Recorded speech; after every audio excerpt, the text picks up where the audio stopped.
El término de Edad Media, medievo y medioevo se emplea para designar y caracteriza el período de la historia de Europa comprendido entre la caída del Imperio Romano y los cambios culturales, el surgimiento del humanismo y del nacionalismo, la revivificación del saber y la reforma religiosa conocidos con el nombre de Renacimiento.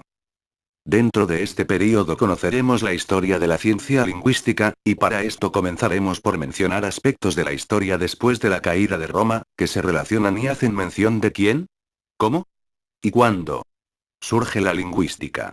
También cómo se desplaza el latín y el griego se va dejando de hablar. Para comenzar mencionaremos que a los 6 primeros siglos que surgieron a la caída del Imperio Romano se les llama época oscura. Durante esta época el Imperio de Oriente tuvo mejor fortuna. Aunque sufrió ataques y su extensión territorial padeció graves pérdidas, pudo continuar el pensamiento y el saber griego, el cual coexistió con la difusión del cristianismo, que poco a poco se convirtió en la Iglesia oriental. Y con esto los monasterios, las abadías, las iglesias, y más tarde con las universidades que se fundaron en la Alta Edad Media, el latín continuó siendo la lengua de la erudición. Se sabe que Carlomagno, coronado emperador por el Papa en el siglo VIII, mostró su descontento por el bajo nivel alcanzado por el clero en el latín y por esto reunió en la corte a un buen número de profesores de gramática para promover un alza en los niveles de educación. Con este acontecimiento, a principios de esta era se trabajó mucho en los métodos y materiales necesarios para enseñar el latín con éxito, especialmente durante y después del período carolingio. El latín quedó reforzado al ser la lengua de la literatura patrística y la de los servicios y administración de la Iglesia católica. Este hecho por sí solo le confirió un elevado rango, y por eso los trabajos lingüísticos de los primeros años del medievo eran por lo general estudios de gramática latina. Y con esto la educación medieval se basó en las 7 artes liberales. La gramática, la dialéctica y la retórica formaban la primera parte o trivium. La música, la aritmética, la geometría y la astronomía formaban la segunda parte o quadrivium. De todas estas artes la que fue la base de la erudición medieval fue la gramática, esto por la necesidad de saber leer y escribir el latín correctamente. Como ya mencionamos, la Iglesia tuvo mucho que ver en la adquisición del latín, ya que desde el principio el cristianismo fue concebido como religión universal y por esto la actividad misionera ha sido siempre una obra importante de la Iglesia. Ya que el contacto entre cristianos y no cristianos se llevó a cabo mediante las misiones cristianizadoras, en las cuales se tenía que peregrinar para llegar al lugar donde se quería cristianizar y crear monasterios o núcleos religiosos. Hasta aquí toda la labor había sido pedagógica. Ya que se había publicado varios manuales de gramática latina en verso para ayuda de la memoria de los estudiantes. Uno de los ejemplos más sorprendentes de la labor práctica realizada en este período fue el primer tratado gramatical, de un autor islandés desconocido, pero por los datos de su obra al autor se le ha identificado como el primer gramático. Estuvo en efecto, interesado primordialmente en la reforma de la escritura y en la mejora del alfabeto derivado del latino, para la escritura del islandés de su tiempo. Sus observaciones sobre la pronunciación de la lengua son de por sí un testimonio del islandés de esta época, le colocan como fonetista por encima de cualquier otro conocido contemporáneo de Europa. Una breve descripción de lo que realizó en su magnífica obra es la utilización del concepto de fonema. La posibilidad de distinguir 36 segmentos vocálicos diferentes, 9 vocales que podían ser a su vez largas y breves, nasales u orales. Supo ordenar las 9 vocales siguiendo la dimensión abierto-cerrado, de acuerdo con los valores de las letras latinas. A, E, I, O y U. Indicó la cantidad y la nasalidad con signos diacrónicos, un acento gráfico y una tilde, y omitiendo estos signos cuando no estuvieran los rasgos indicados consiguió distinguir gráficamente las 36 vocales, usando 11 símbolos, 9 letras, y 2 signos diacrónicos. Sugirió que las consonantes largas se escribieran con letras mayúsculas. Además de esta teoría fonológica tan avanzada, también fueron modernos sus procedimientos de descubrimiento y de demostración. Sin embargo, el destino del tratado fue bastante triste, ya que se publicó hasta 1818 y no ha sido conocido fuera de los países escandinavos. Dentro de esta segunda parte de la Edad Media, otro de los acontecimientos más importantes, interesantes y significativo en la lingüística es lo conseguido en las gramáticas especulativas o tratados de modis significandi, sobre los modos de significación por unos cuantos escritores del período más inminente de la filosofía escolástica. La gramática especulativa marca una fase clara y definida de la teoría lingüística y sus diferentes autores o modistae que son los representantes de un mismo punto de vista teórico y participan de las mismas ideas y conceptos sobre la ciencia lingüística, sus fines y objetivos y el lugar que debe ocupar entre los otros estudios intelectuales. La gramática especulativa fue el resultado de la integración de la descripción gramatical del latín hecha por Prisciano y Donato en el sistema de la filosofía escolástica. La escolástica resultó de la integración de la filosofía aristotélica, dirigida por pensadores como Santo Tomás de Aquino, en la teología católica. La escolástica fue el sistema filosófico que con el apoyo de la fe cristiana afianzó en su seno la unificación de todas las ramas y divisiones del saber humano y armonizó las exigencias de la razón y de la revelación. Este auge del saber vino del otro extremo del mundo mediterráneo. Un ejemplo de esto fueron las cruzadas, que dieron por resultado un contacto más directo entre la Iglesia de Roma y del Imperio Oriental, y con la toma de Constantinopla en 1204 se reavivó el interés por las fuentes griegas de la filosofía aristotélica conocidas por las traducciones latinas, y llegaron a Occidente gran número de manuscritos griegos. Cabe resaltar también que en el contexto de la escolástica, la simple descripción del latín en la línea de Prisciano y Donato fue insuficiente por muy práctica y útil que fuera pedagógicamente. Con esto hecho a toda la investigación lingüística de Prisciano se le acusa de descuidar la validez explicativa de una teoría lingüística, por un acopio y registro de datos, de simple valor observacional. A esto, a mediados del siglo XII Pedro Elías escribió un comentario sobre Prisciano en el que trató de describir las razones filosóficas de las reglas gramaticales expuestas por este. Y más que un pionero en la aplicación de la lógica a las cuestiones lingüísticas fue uno de los pioneros gramáticos que sistematizó algunas de las muchas exposiciones gramaticales que hasta entonces habían estado un tanto confusas.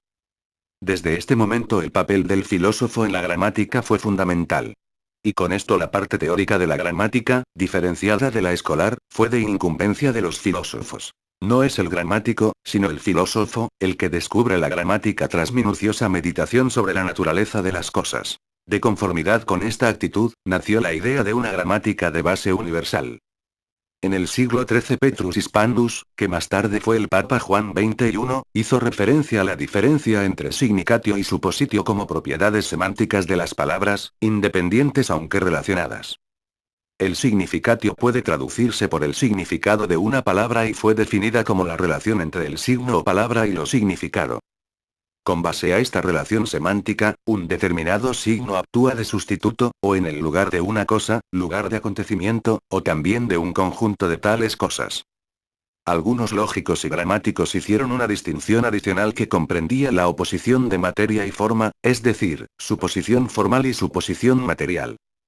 En la suposición formal una palabra representa una cosa o persona, es lo que los lógicos posteriores llaman lengua objeto lengua de primer orden. En la posición material la palabra se representa a sí misma, en una metalengua o lengua de segundo orden.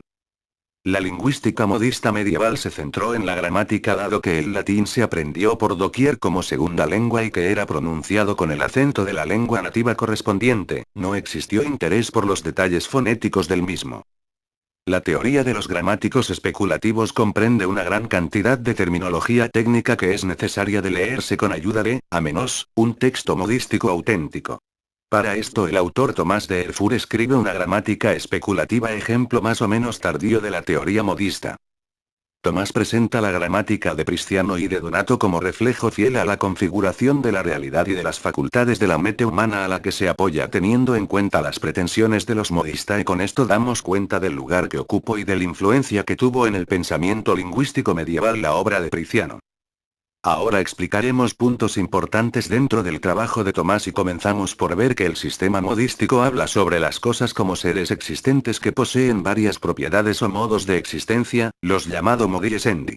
La mente aprende las cosas por medio de los modos de comprensión activa, estos son los modi intelligendi activi, a los que corresponden los modos de comprensión pasiva, los llamado modi intelligendi passivi, las cualidades de las cosas tal como son aprendidas por la mente. En el lenguaje la mente otorga a los sonidos orales los modos activos de significación en virtud de los cuales se convierten en palabras y partes de la oración, y significan las cualidades de las cosas. Estas cualidades son, a su vez, representadas por los modos de significación pasiva, las cualidades de las cosas significadas por las palabras. Los modis endi que se encontraban en todas las cosas y que formaban el fundamento de nuestra percepción completa del mundo y de la constitución de nuestro lenguaje eran el modus endis, la propiedad de permanencia o persistencia en el tiempo, por la que las cosas se reconocían como sosas, y el modus esse, la propiedad de la mutación y de la sucesión, también llamada modus fluxus, modus fieri y modus mitus, por medio de la cual se reconocen los cambios y los procesos, dentro de una sucesión temporal, en las cosas permanentes. Con relación a la distinción entre materia y forma, los modi essendi, los modi intelligendi passivi, y los modi significandi passivi difieren formalmente porque pertenecen a distintos niveles, pero son igual materialmente, puesto que todos están vinculados a las propiedades de las cosas tal como ellas son, tal como las entiende la mente, y tal como se les expresa con el lenguaje. Los modi significandi son los términos clave dentro del sistema. Cada parte de la oración, o clase de palabras se caracteriza porque representa la realidad por medio de un determinado modo, y cada categoría aplicable a una clase de palabras es en sí misma un modo que contribuye con su propio componente semántico.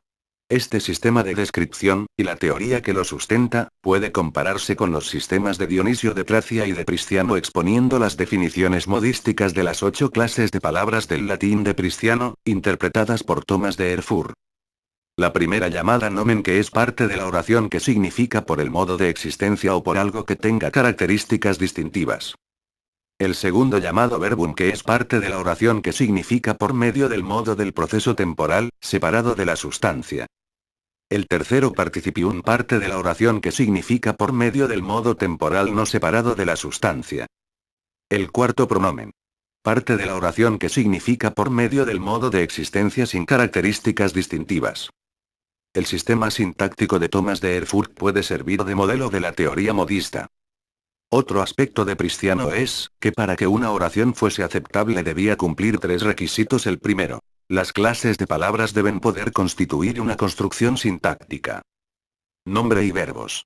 La segunda es que las palabras deben exhibir las categorías flexivas adecuadas y la tercera es que las palabras, como unidades lexicales deben ser colocables. Los modisteas siguieron finalmente la descripción morfológica del latín dada por Prisciano y los modistae discreparon en algunos detalles de la distribución de determinadas categorías modos de estas dos clases, pero en términos generales se puede decir que basándose en la sintaxis diferenciaron lo que más tarde en gramática formal se conoce con el nombre de formaciones por reflexión y por derivación.